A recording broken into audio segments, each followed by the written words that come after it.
Well, since last season I peaked Masters too, but this season Nice. I somehow dropped back to Plat, hmm and I just wanted to, maybe figure out why that was. Okay, sounds good. Sounds good. How long you been playing Overwatch? I started maybe a little bit at the start of the year. Sure, sure. Okay, so you're still relatively new to it. Yeah, I'd say. What got you into it? I guess just being bored of every other game, and Makes then sense. I picked up Overwatch. Makes sense. Makes sense. And you're playing Sojourn, at least only Sojourn, at least on the form. Yeah. Well, Why? No, go ahead. I want to play other characters, but every time I try and play another character, it's completely different. Sure. Yeah, Sure. Well, you're still so new to the game as well, right? That of course all the characters are going to feel very, very different, considering you've yeah. not really had any repetitions on them. Okay. Now, when you do try to play those other characters, what characters have you tried? It's usually either Cassidy or Widow. Okay, Cassie Widow. I assume this is a hit scan background. Yeah. Yeah, yeah. Okay. What other games have you played? I played Valorant. The long time ago I played Fortnite like a lot, like Yeah, so much. yeah, makes sense. But So you had yeah, some form of first person shooter experience. Just look to apply that like now, yeah. basically. Okay, sounds good. Sounds good. Now it's interesting to me because a lot of people are like coming from the hit scan background, kind of look at like Overwatch as like the leper of the first person shooter community. So, what got you into playing it in the first place? Like, why did you give it a shot, and what got you to stick around? What did you enjoy about the game? Well, I guess the ability to for the I guess the abilities. It Yeah, was super interesting, and the mechanics like aim. You could still carry with mechanics, but it wasn't like something that you could rely on all the time. makes sense. Okay, okay, sounds good. How long have you how have you been enjoying it? Obviously, you had your masters, you had diamond, and now a little bit of plat. So you've been through some of the spectrum of the ranks, and you're still sticking with it. So I assume it's been relatively positive.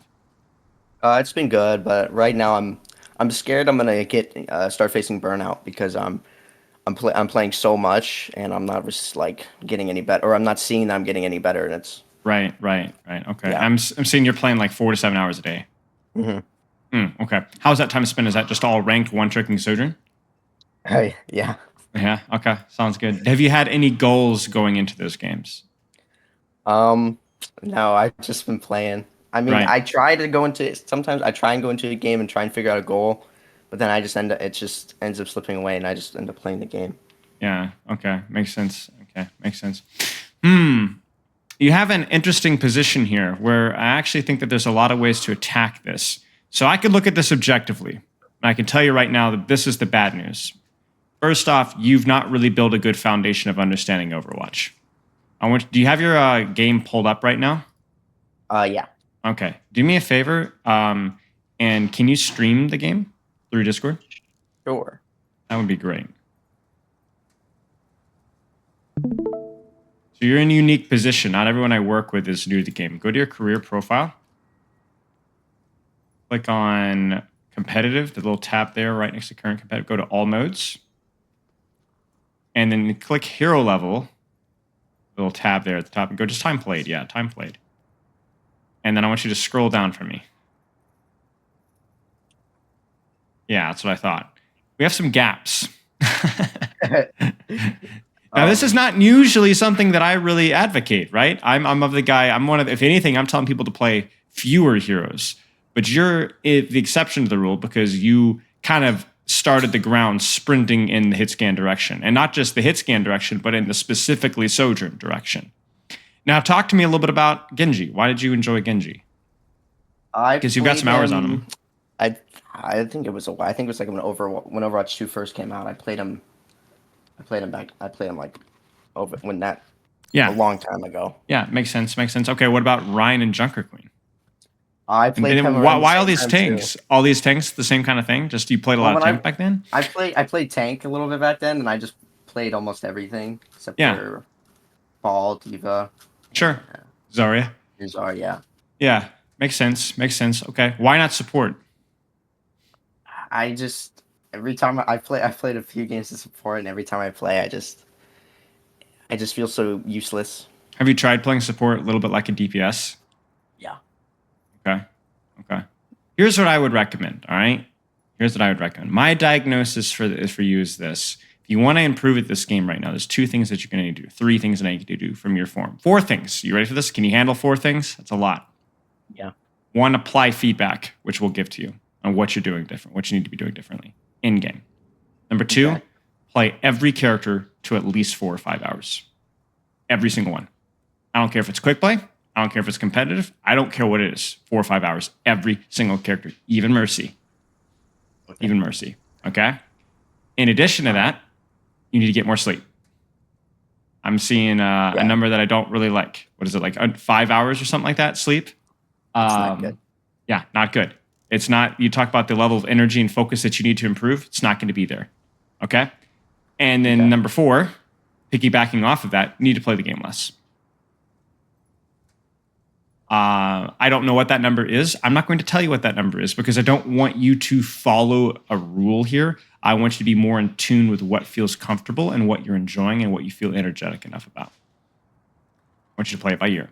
I'll give you some recommendations. Maybe you'll have some ideas, but then I really just want you to experiment and see what happens. Make sense? Okay.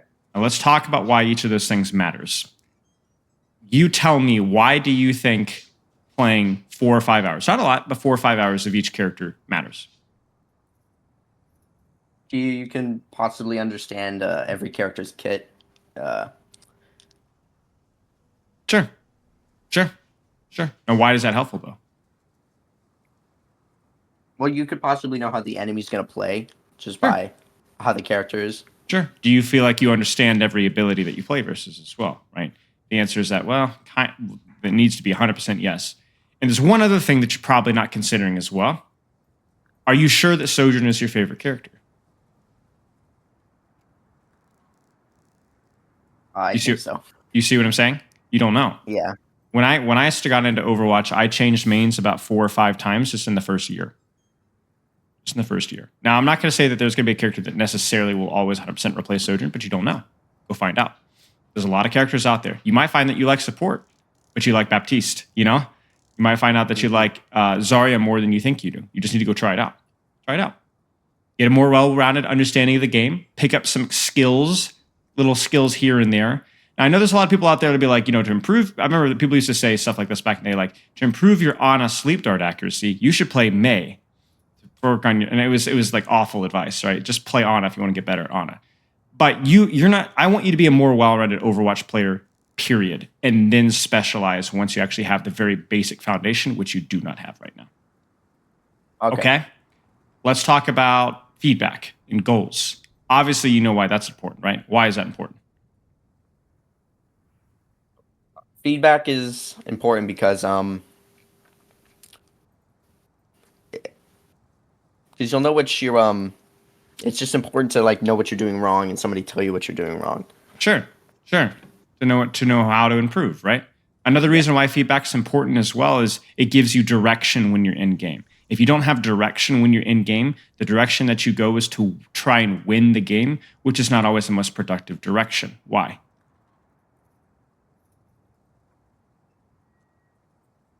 Probably because you can end up making mistakes in order to try and win the game, and you're not going to be Very perceptive. focusing on Yes, 100%. 100%. It's also frustrating to have the goal of winning the game because how often are you going to win and how often are you going to fail? you're going to lose a lot. You're going to lose a lot. You're going to lose, even if you're a really good player, you're going to lose 45% of your games. Almost a coin flip, right? So you're going to fail a lot. Here's another way of looking at it instead. Instead of thinking a loss or a win, instead treat it like it's a victory when I was successfully able to focus on what I needed to practice for that game. Now, how many games should you be winning? 70, All of them. 80, 90? Goal's 100. You won't ever get to 100. You'll lose focus here and there, but the goal is to try. That's much more realistic goal. And so you're going to succeed a lot more. And that's over the long term going to allow you to progress faster. Okay? Now, sleep. Okay. Why is sleep important? Do you have any idea? You might not. Probably know it's important, but may not know exactly why. I mean, it's better reaction time. You can stay focused a lot more. Yep. Yeah, and for longer too, right? It's Yeah. easier to reach intense focus. You can stay focused for longer. Your reaction time will improve. Here's two things that you probably wouldn't consider, but no, somehow makes sense, right? Emotional regulation. Your ability to anti-tilt or recover from tilt is significantly weaker when you're tired or unable, you haven't slept well. The world ends when you're tired at the slightest nudge, right? Yeah. That obviously significantly impacts not only your ability to focus, but your ability to just enjoy the game. If you're emotionally involved, you're frustrated, you're upset because you didn't get enough sleep, then you're not going to like the game. When we talked about burnout, that's going to happen. All right. Another thing that you might not be aware of is you're learning, not just in this VOD review right now, but the real time learning that you figure out in game. You will not internalize those errors and those learning moments as well as if on a not so much sleep as much as you did if you did sleep well. In other words, if you sleep well after a productive ranked session, you will remember more of those lessons. Whereas if you don't sleep well, many of those lessons will have to be learned over and over and over and over again. Okay. Something to keep in mind. Sleep is important. Now, realistically, are you going to be able to flip the switch here and immediately get 9 hours of sleep every single night? Not really. No. You tell me with your current schedule, whatever sleep apnea, insomnia, whatever maybe issues that you have, what do you think is a reasonable goal for you this week? This week, Aim low. Aim I could low. try and get like maybe 6 hours. Works for me. Works for me. That's significantly more sleep. 20% more. It's great. See how it goes. Sound good? Yeah. Fourth thing, playtime. Why is the amount that you're playing a problem?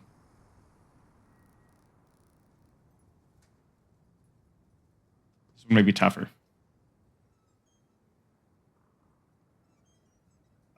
Possibly because I could be overworking. Mm-hmm. Mm-hmm. Let me tell you. I'm going to tell you an analogy. Did you ever play sports in high school or in middle school or anything like that? I played sports in elementary school, but Okay. What sport did you play? I played flag football. Flag football. Okay. Let me give you an analogy. Your flag football coach says, "All right, buddies, we're going to be doing wind sprints at the end of practice. You know, everyone, all the team groans, right? Hates wind sprints. Nobody wants to run sprints, right?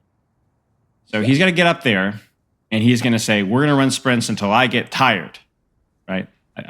Stuff that I heard. Okay, and you're going to run, you're going to run, you're going to run, and you don't know when you're going to stop. You're going to do a sprint, stop. He's going to blow the whistle again. You're running a sprint. Be honest with me. How fast are you running? Just behind him.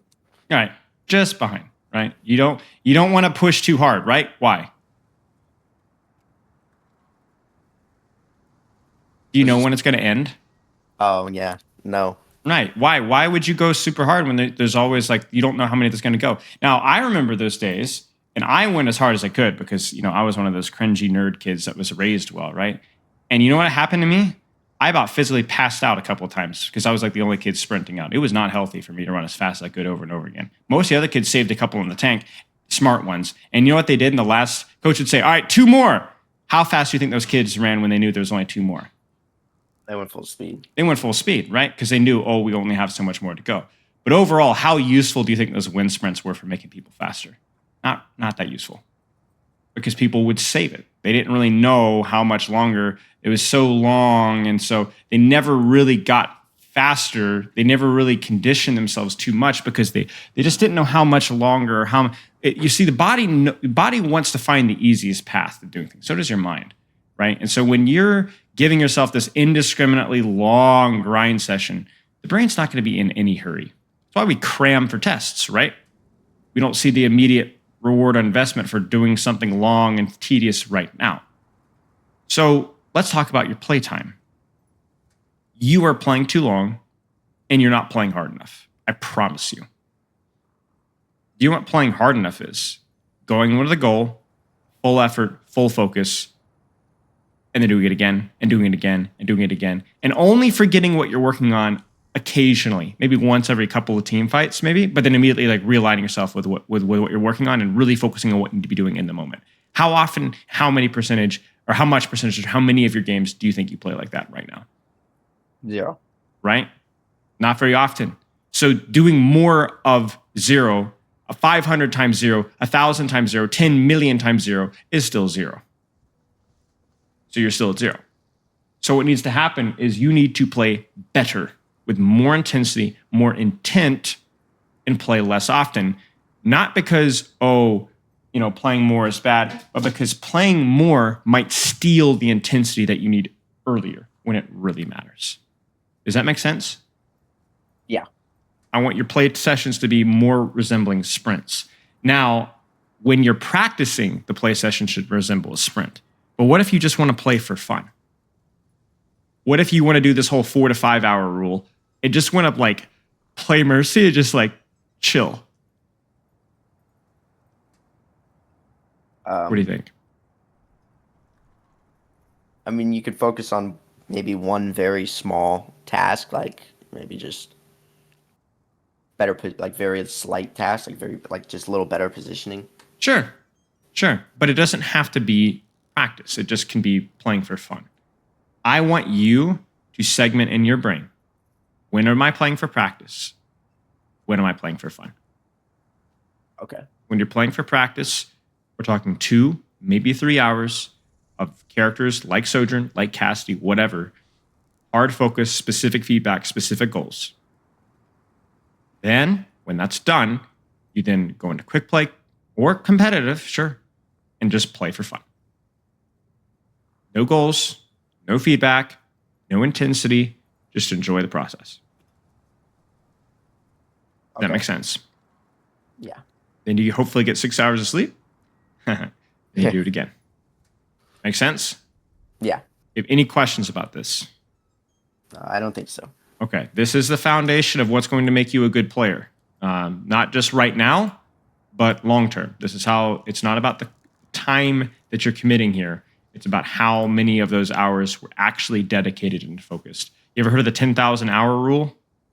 Yeah. Total garbage, respectfully to Malcolm Gladwell. It's a good benchmark, but it is not.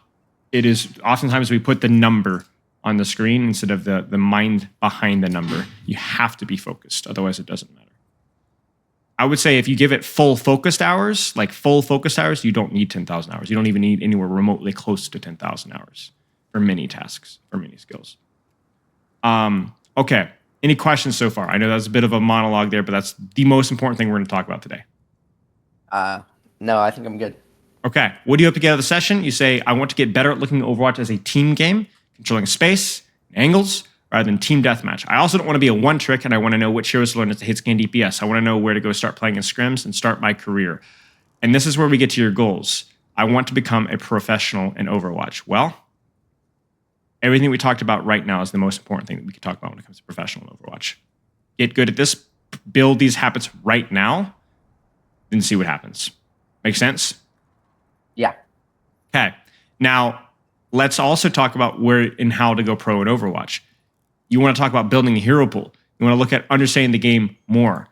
You need to start practicing and building your hero pool by finding what characters that you enjoy playing. And you're not going to know which characters you enjoy playing without playing different characters. Make sense? Yeah.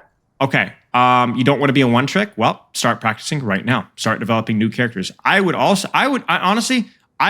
go out of my way to learn new characters and do your best to not worry about your rank. If you are really, really scared about losing your rank, then get an alt account and start playing those characters in ranked until they get to the point where they can compete with your main Sojourn, right?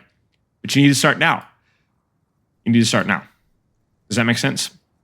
Yeah. Just don't be scared. I don't even care if you drop into gold. Learn the new characters. Sojourn. Oh, one last thing with your playtime as well. Are you taking breaks between games? Not between games. Like every 3 hours, maybe I'll take a break.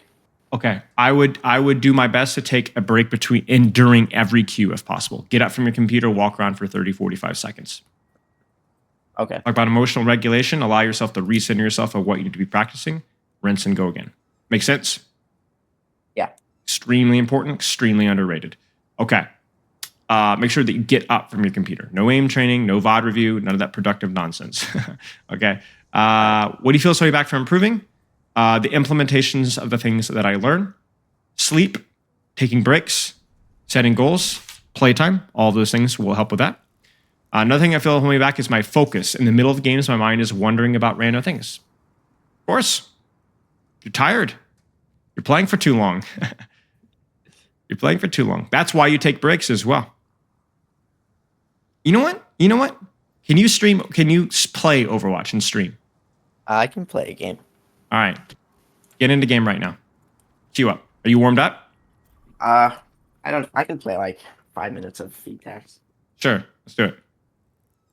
Honestly, I don't even care if you're warmed up too much. Yeah. I'm going to force feed you exactly what it should feel like to play Overwatch.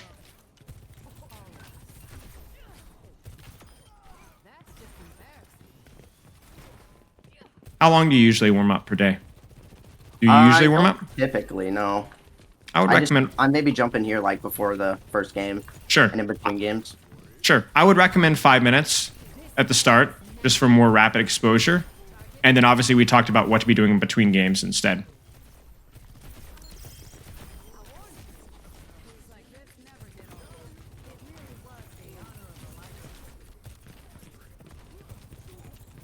I'm actually send you one other warm-up code that you might want to experiment with as well in the future.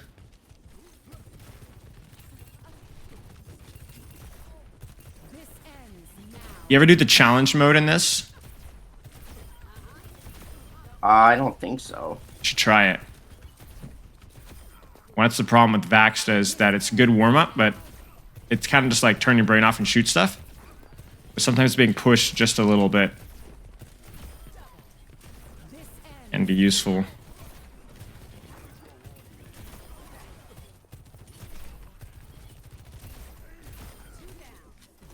All right. There's another warm-up code you can try in the future.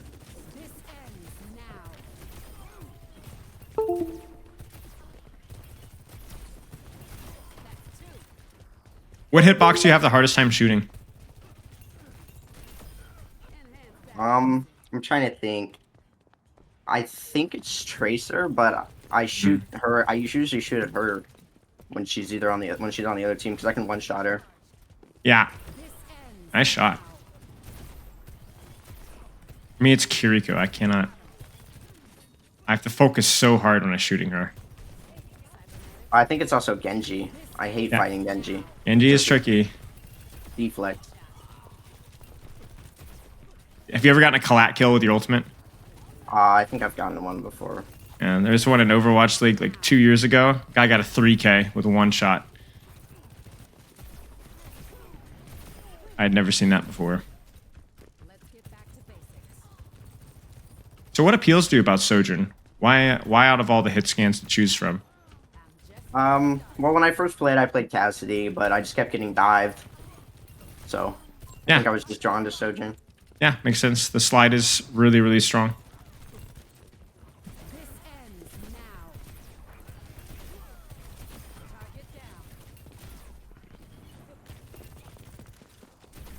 How long was the queue time? I didn't see. It's like 3 minutes. 3 minutes? Okay, excellent.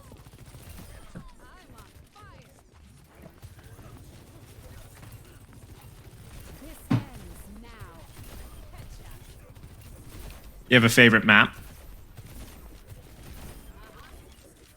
I'm trying to think of which. I can't think of it right now. Sure. I don't remember. You have a least favorite map? Oh yeah. It's what's it called? This one. Perfect.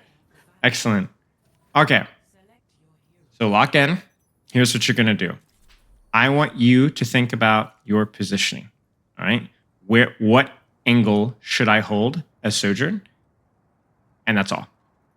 Got it? Okay. Yep. Ask yourself before the fight starts on rollout, which fight should start. In fact, you can even think about it before you even leave the spawn room, because in about 1 second, you're going to know, oh, it's this one. Okay, where should I go?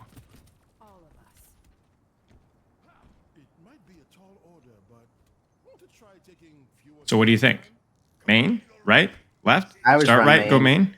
Okay. I was Yeah, gonna I go don't, I main. don't, I I could don't, I probably don't care what you always run. I want to know what should you do. Is I could main run better? main and I could maybe go downstairs and go right, or I could go straight right Sure. side. So let's see main. I want you to see where they are, the enemy team, and then make a decision from that. See what you got. Don't care about your mechanics, cooldowns, nothing. I just want to see where you position.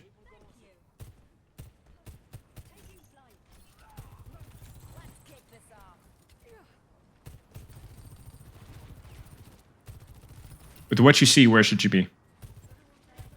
Maybe up there could be better. Uh,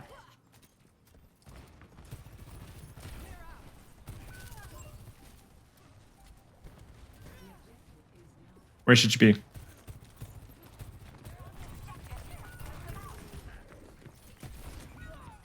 When I ask you that question, I'm not necessarily prompting you to change. I'm prompting you to think. So if you Okay. do the same thing, that's fine. Your initial positioning may have been good, may have been bad. I don't care. I just want you to think right now, where should you be?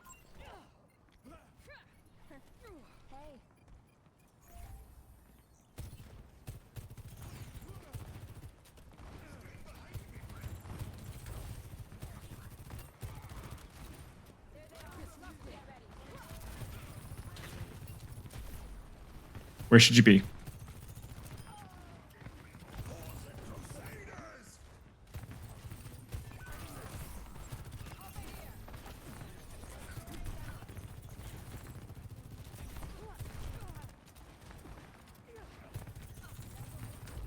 Where should you be?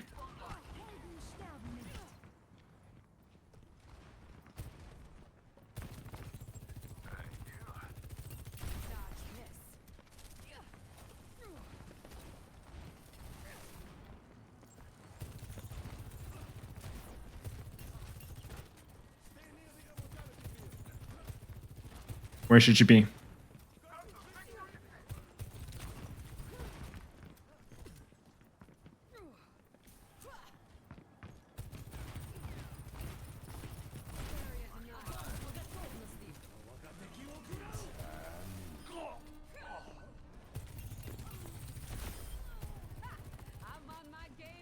Stay locked in. Where should you be?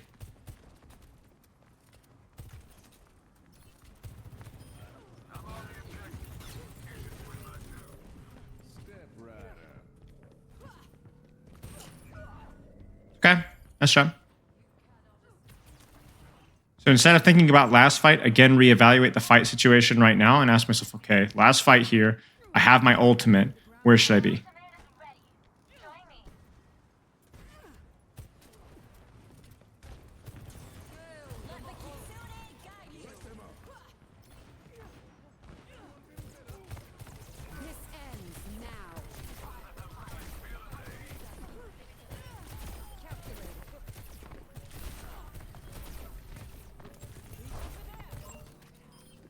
Nice.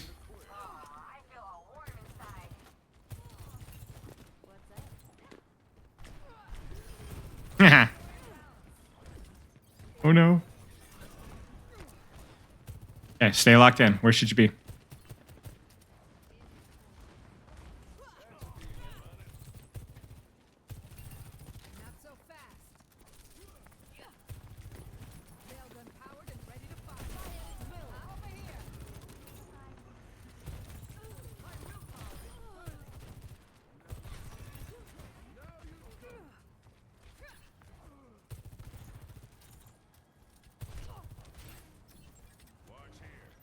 Where should you be?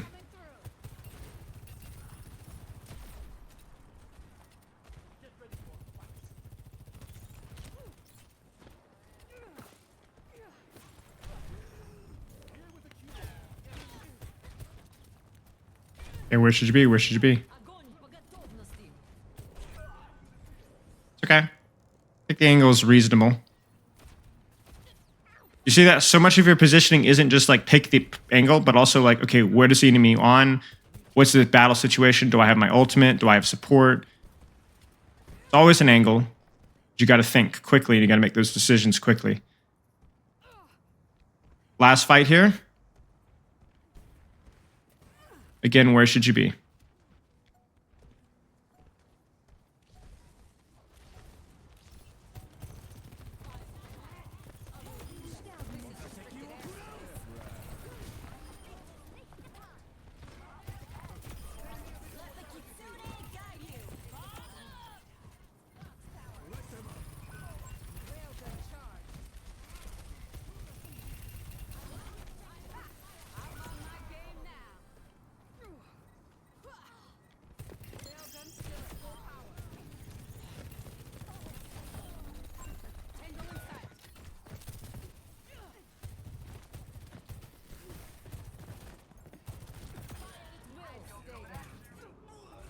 Well done. You see how this feels? Yeah. It's simple, but it's intense.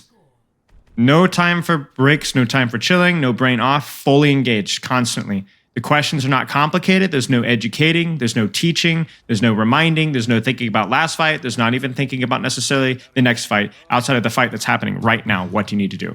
Now, I want you to think exclusively about your disruptor shot, your E ability.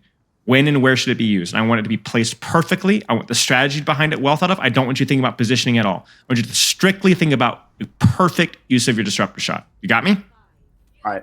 Win 1v1s, zone space, I don't care. Use it perfectly. And don't miss either.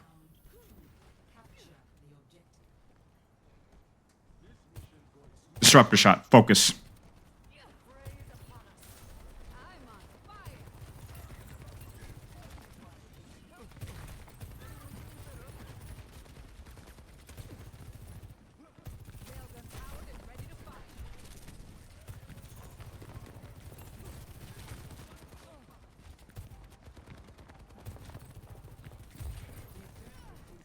Don't forget disruptor shots coming up soon.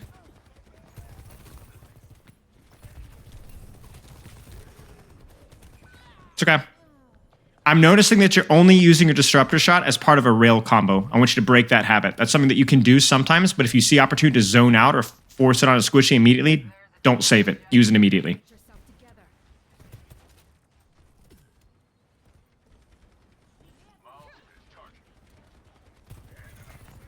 There's a squishy. Use it. They're low. It's okay.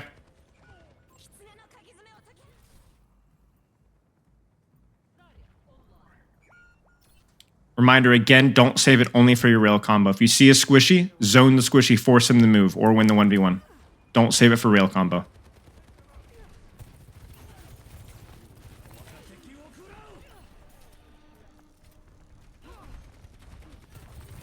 Use it. There he is. Use it.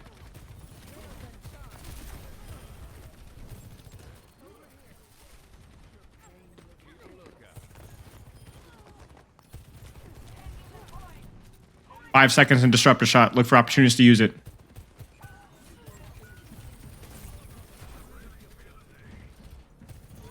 Don't save it. Okay, now I don't want you to waste it before the fight starts, but as soon as these guys commit to start poking you out, I want you using that disruptor shot.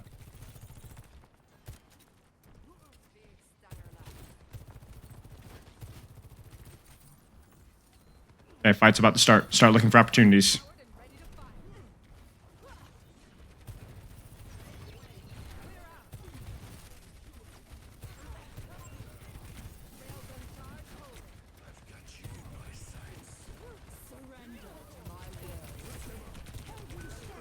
It's okay. 5 seconds on the next one. Oh, you already did. Never mind. Yeah, so the idea of that disruptor shot was fine. Just obviously you didn't quite read the battlefield and they immediately teleported out. That's okay.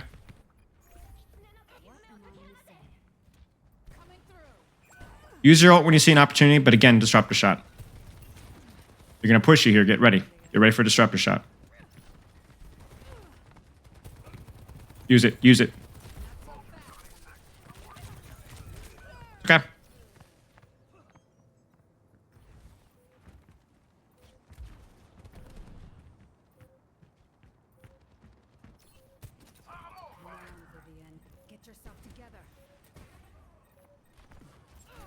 All right, start looking for it.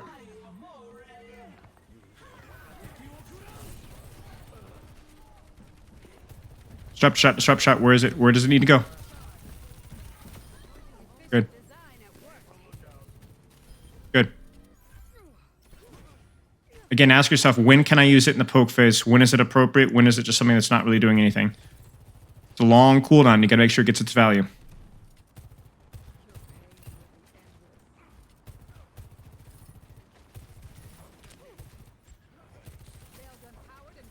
Start looking for opportunities. Nice.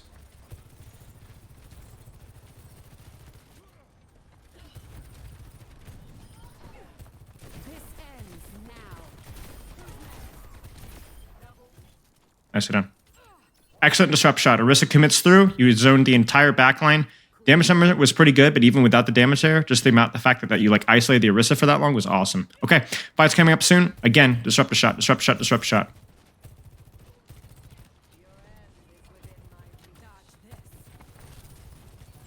You had no confirmation that anybody was there for sure. Waste of CD. Would have waited.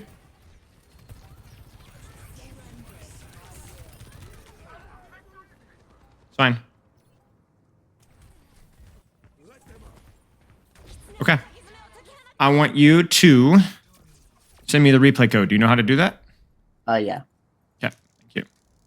And we're going to talk about this because there's some beautiful and really ugly things about that just happened. And actually, it's not so much to do with your gameplay. Obviously, we'll talk about that. But the way that we approach that might not have felt always super good. Might have felt good at times, might have felt really disruptive at times. First thing we talked about was your positioning, right? The angles that you were choosing, right? Mm-hmm. That probably felt okay because angles are extremely important. So if you focus exclusively on your positioning, it's kind of disruptive, but it's good.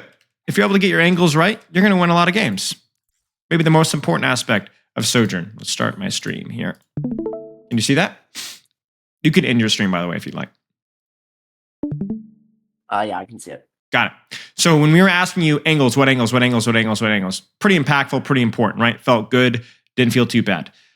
You might have noticed when I was asking you about disruptor shot, disruptor shot, disruptor shot, that might have been a little bit distracting and honestly a little bit annoying because disruptor shot, while it's an important CD, is not near as important as, say, your positioning, your ultimate, and so on. Did you notice that? It felt like such a small detail. Yeah.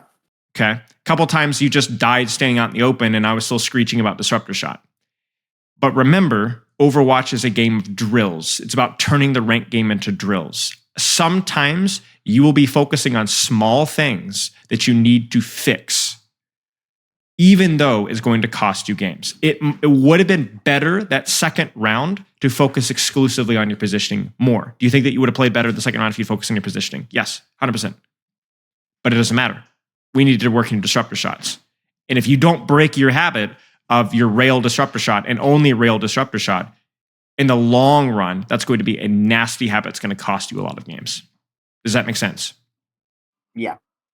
So sometimes when you're practicing, you know that you are practicing in a way that is not efficient to win the game, but is necessary for your long-term progress. What is something else that you could practice that is important, but might not necessarily win you a lot of games? Slide, right? Am I actually sliding accurately? Seems like such a small little thing, but it takes a lot of thinking to figure that one out and is going to cost you games, right?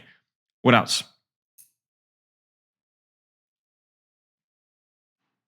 How about a different character? Cassidy. What's something small that you could work on with Cassidy? roll or Yeah. grenade. Yeah, timing your roll in 1v1s unironically could be important, or even your grenade, right? Is that more important than your mechanics or your crosshair placement or your angle control? No, not even close. But you need to, those are important too. They need to be fixed. So what I recommend, did you feel the overall intensity of that game? Yeah. That's something that needs to be aimed for every game.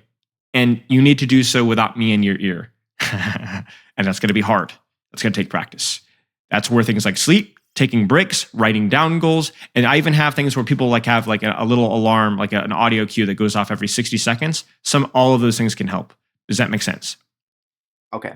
So now what I want you to do is I want you to coach yourself. You ready? Mm-hmm. What I'm going to do is I'm going to ask you about positioning, and then I'm going to insert some other details to focus on at future games that I see. Sound good? Okay. So you're going to coach yourself in positioning. I'm going to coach you on everything else. And in the second round, you're going to coach yourself in disruptor shot, and I'm going to coach you in everything else. What do you think of your initial positioning here? I don't think it's bad, but I probably should move because I didn't see anybody, or I'm not really. Where seeing would you move anybody to? right now. That first pillar on point is where I think I moved to. Okay. But that seems like a good spot. Okay. So here on point's a good spot, you said? Yeah, I can slide back high ground. Yep, seems good to me. Always looking for an off angle with cover.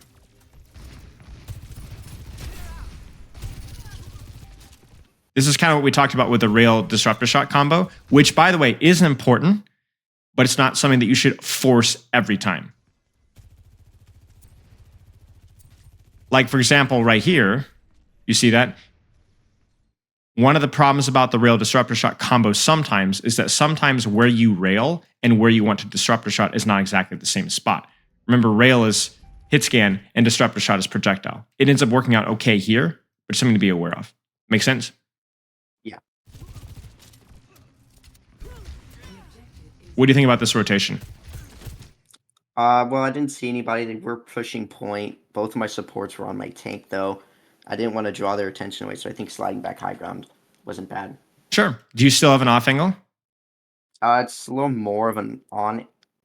I guess it's an off angle. It's an off angle. Stop. Remember, off angle is dependent on where your team is. It's like, oh, I'm just standing on main. No, it's not. This isn't main. This is main over here right now. You see what I'm saying? Yeah. So it's an off angle. Do you have cover? I do. Yeah. You do. So good job. And this is where I asked you, what do you think about your positioning? And I think you started to think, oh, Yeah. I need to move, right? So this one was my fault. But yeah. Okay, we'll keep going here. What do you think you're positioning here? It's not bad. I could go around right side. Sure. I think you were thinking that we'd push them out, then you'd take an off angle, right? Yeah. What do you think of that disruptor shot? I think it serves it. I think it served its purpose. I think it did it's too. off angle. You see it? Yeah. That's great. That's exactly what disruptor shot's for. Now, this is something I wanted to talk about with you. All right? This habit needs to change. Is that target at one-shot range when you one-shot her at 92 rail? Would she have died if you'd headshot her? Oh, she would have been 4. She was one more bullet. So no. No. So bad rail. Yeah. You have a major problem with spamming rails. And you have a habit where you will spam rails when somebody starts to move predictably. This is a very common habit where you will rail regardless of what charge you're at, regardless of what HP the target is at, if you see them jump or do something predictable. It's tempting. Break the habit. I would rather have you still at 92 charge right now than to waste your rail right here. Do not give her time to counterplay with Fade or with Heal Orb, because remember, when you rail, you are locked into that animation for a full half second before you can shoot again, which gives her time to counterplay. Does that make sense? Okay. I want you to usually rail, especially at targets at distance, only when the shot will one-shot at headshot. You got me? Okay. It's fine to simply hold the rail. What do you think of your positioning here? I think it's good. They're all looking at Ryan because he's shattered. Sure. Seems okay. You see it? As Yeah. soon as he starts to wall climb, you're like, oh, predictable movement, rail. He's almost full. You have 80 rail. You need this rail. You need to track him up the wall, get him to about 200, and then blow his head off. And so now, again, you see it there, right? You rail him, you didn't quite calculate it perfectly, and so then he lives. Again, rail there. You see this? You're just spamming it off of cooldown at this point, the second that he becomes a predictable target. Okay.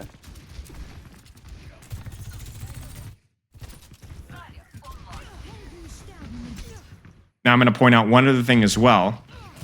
What should you be using right now? Disruptor shot.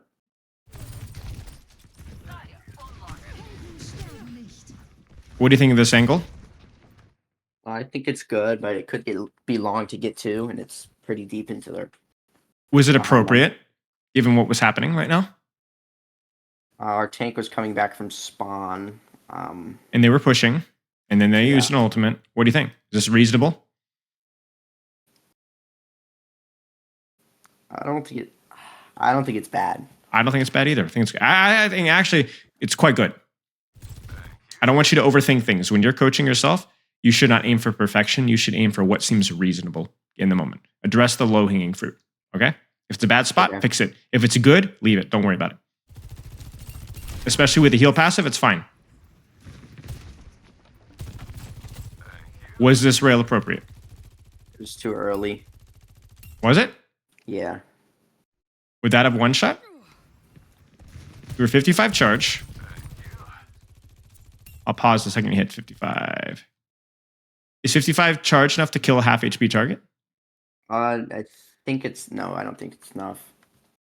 Maybe 127. I think it wouldn't quite be enough. Yeah. Not quite. But it might have been close. It might have. It might have been close. So I will give you, okay, that's fine. This is reasonable. Remember, it's the same thing as your positioning. Are we aiming for perfect? No.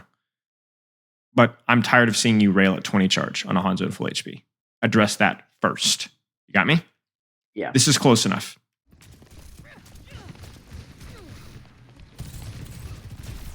You see it again there?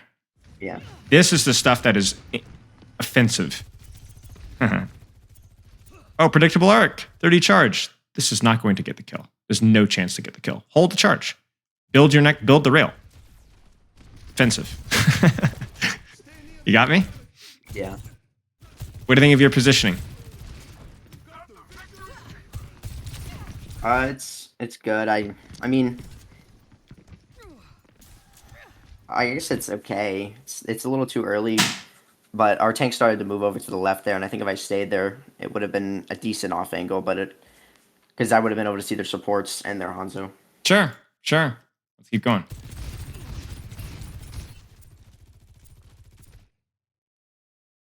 You should rail. Nice. You got it? Yeah. Good job. Good job. In fact, you might have even been able to rail a tiny bit earlier in that Mercy. But obviously, just finishing the kill is important. Positioning was good as well. This one, you just mess up your slide. GG, go next. And you notice, because we're kind of putting emphasis on your weapon play, your disruptor shot, and your positioning, if you slide into a wall, I don't care. Why? Is that mistake irrelevant? No, it's not, right? It matters. It's why you died, right? But why are we not worried about it? Because it's not what we were working on or focusing on. That's it. That's it. We're willing to let stuff go. This ends now.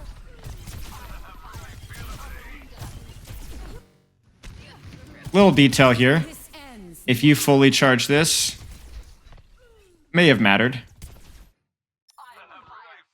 I guess it doesn't really matter all that much, because if you needed the headshot either way.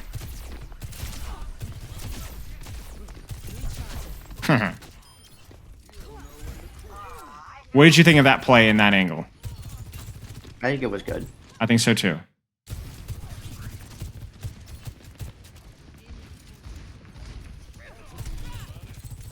What do you think of this positioning? Not so fast. When I go what do you- against it, it's extremely annoying. And what do you think of that disruptor shot?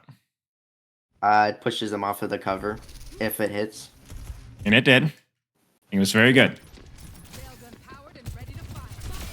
I'm on fire. Obviously. Sure. In fact, here is just a goofy arrow in terms of peeking the ash.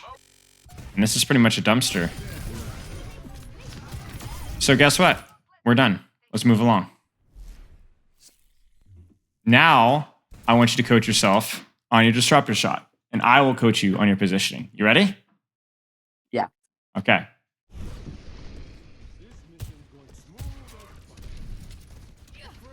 I want you to yell pause when you see an opportunity to disrupt a shot. All right? Okay. We'll go even a little bit slower here. Pop. If I move around left side, if their team, I could shoot it in the middle of the hallway and it would isolate their a little bit. Right here. Yeah, Yeah. exactly. I want you to aim for a specific target usually when you use your disruptor shot as well. Don't just aim it in a spot. Aim it for this person right here. Make this person move, which not only does damage to them, it zones the space, and it makes them easier to shoot and then rail. You got me? Yeah. So not only did you coach your disruptor shot, you coached a little bit of your positioning as well. Just a tiny bit. And this is when I noticed that you had the disruptor shot rail habit, because I looked at this and I was like freaking biting my lip because I was like, this guy is not disruptive shotting. This is unreal, right? I think it's because you have disruptor shot rail habit, but I don't want to assume that's 100% the case. Is that the case? Do you think so? Yeah, it's definitely the case. Okay. Now, when is disruptor shot rail appropriate? On a 1 HP target behind cover that you have sight lines to both sides of. Let me give you the easy answer. The disruptor shot rail combo is always appropriate if you have the disruptor shot. But don't save the disruptor shot for the combo if you see a way to use it early. Okay. You get what I'm saying? Yeah. When is it appropriate to spend money on buying books? It's fine, whenever you'd like to. Just make sure that you've paid your rent, right?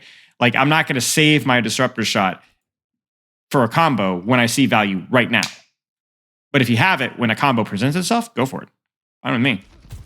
Again, here, I was like, I was just shocked that you had not used it at this point in time.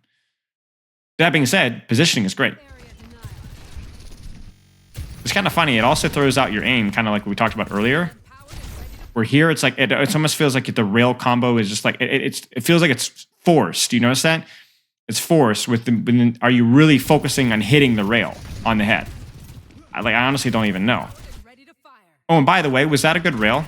Let's talk about that. It was almost full charge, but the soldier wasn't. I don't think he was low enough. He was close, but not quite. Yeah. You needed one more bullet or two more bullets because he was at. I want to say he's 230. Yeah. Or he ran 210. Yeah, not two. 230. Sorry, 220, 210, 215. Yeah. So not quite. Not quite. Which gave that Kiriko time to Suzu or whatever, if you'd hit the headshot. I like your positioning here. Only adjustment I would say is consider peeking out from here instead. This might be a slightly better off angle. You got me? Yeah. A little bit less out in the open. That way you don't have to use your slide here. Remember, you're coaching your disruptor shot. Yeah. This is prime right here. You know this Mercy's here. You could throw it on Soldier, force him out of the healing station into the open here. And then obviously, whatever. Again, not what we're working on.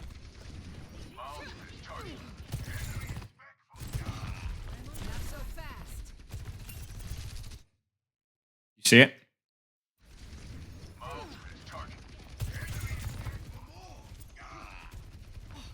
You see it? Yeah, the disruptor shot. Now, why do you miss it? So I was focusing on my rail. And so then it goes right past. I mean, I can't even tell you. I mean, this is fight-winning disruptor shot. If it hits. Okay. Next up. Notice how painless this is, right? Super simple. Don't have to sit here and analyze all day long. Now, this is when I was screaming at you. What do you think of that disruptor shot? I think it was good. It was I good. kind of missed a little bit. Yeah, just missed a little bit. Maybe a little bit scary with your positioning here, but I appreciate it. It does secure the kill, right? So.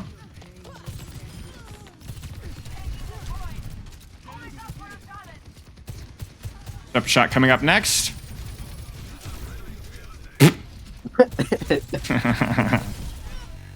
Okay.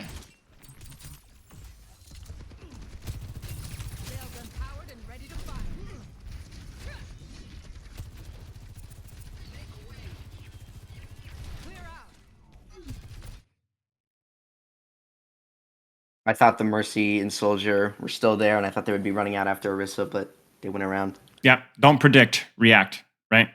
Okay. Reasonable to predict that, but predicting leaves you vulnerable to this kind of stuff.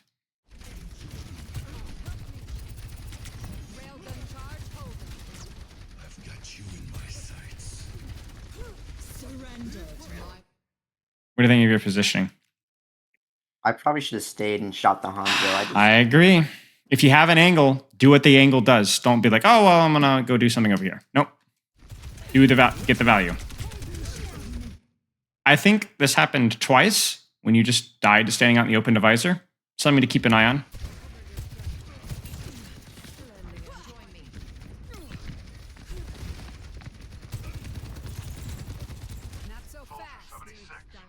see the rail combo again, completely throws you off. You miss both the rail and actually you hit the disruptor shot, but it's because you're trying to do the combo that you miss.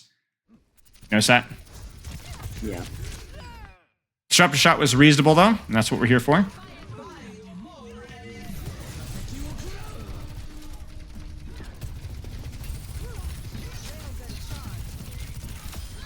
Efficient design. It's fine.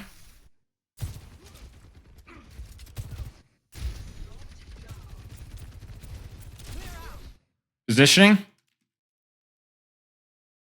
Good. Could be tighter to cover though.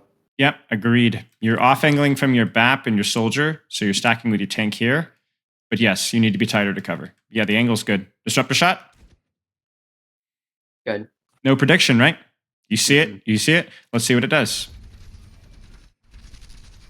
Ooh, that's uncomfortable. Maybe it could have been placed like here instead, instead of behind. But like, let's see what it does. Ooh, Kiriko's out, Soldier's out, Mercy's out, Hanzo's isolated in 1. I mean, this is monstrous damage, monstrous zoning value, which then leaves Orisa isolated with no CDs, half HP. Backline still recovering from that disruptor shot. So then Orisa dies. See that? Yeah. This ends Well done. now. Positioning is a little bit aggressive, but you have your ultimate with it, so I can respect it. And that's it. Any questions? I don't think I have any. Okay. This probably went in a slightly different direction than maybe you anticipated. So I want to make sure that no questions that you kind of came going into this didn't get answered. No. Okay. Do you understand the priority of what we're putting on here? What's the priority? To learn to focus on particular things when playing. Particular things when playing, even if it means you don't play overall quite as well. You understand that? Yeah. Okay.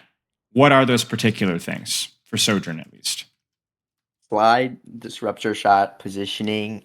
I would and not even rail. say slide. I would say maybe that's a micro thing. So disruptor shot. What about your disruptor shot needs to improve? Stopping with the rail combo and Well, placing no, it in a better no, position. no, no, we're not stopping it. Don't only use it for rail combo. If you see zoning 1v1 value early, use it. Right? Don't chastise yourself for using it as combo. Just chastise yourself for only using it as combo. Right? Now, what about your rail or your weapon play? What was a habit that you need to improve on? I'm spamming it. I need to Spa- stop. Certain rail when targets are moving predictably, especially. Right? Yeah. Instead, practice what? Holding it for when the person will die to the shot of the rail. Enemy HP a little better. So you need to do a better job tracking enemy HP and friendly rail charge a little bit better and making those quick mental calculations. Correct? Yeah. You don't need to be perfect at that either. Remember the one in the Hanzo where you miscalculated by like 5 HP or 10 HP? It's fine. Totally fine. Good enough. Any sort of chip damage, that guy falls over. Just get closer than where you are right now. Make sense? Okay. Okay. What about your positioning?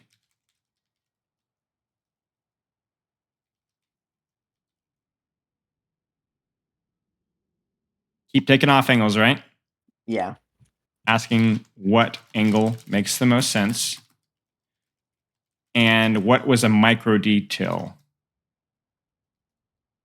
with your positioning that cost you your life a few times. Sliding out into the open. Sliding into and not abusing cover. Right? Yeah. Also, keep an eye on sliding into walls. Do you have any questions? Once more.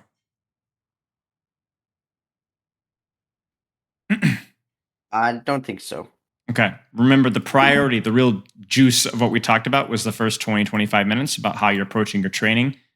But I want you to try and replicate as closely as you can in future ranked games. Not every ranked game. Remember the first hour, 2 hours, 3 hours of your practice, the training time, not the play for fun time. Should try to replicate what we just did, what you just felt, where I felt very single-minded focus, where I felt almost like the result was like kind of important, but like not super, didn't really care that much. You didn't really worry about sliding into walls. You didn't really care about diving the visor or missing the rail. You were just super focused on that little detail or super focused on the big stuff, whatever it may be. I would recommend doing it. Now, we did one per round. You notice that? One per King of the Hill round. You could do that if you'd like. You don't have to. You can focus on one thing for an entire day if you'd like. It's totally up to you. Whatever keeps you focused, whatever prevents you from getting bored, and whatever prevents you from being overwhelmed. Do not try to develop every skill at the same time. It will not happen. Make sense? Okay. Okay. If any questions come up, I want you to message me. I want you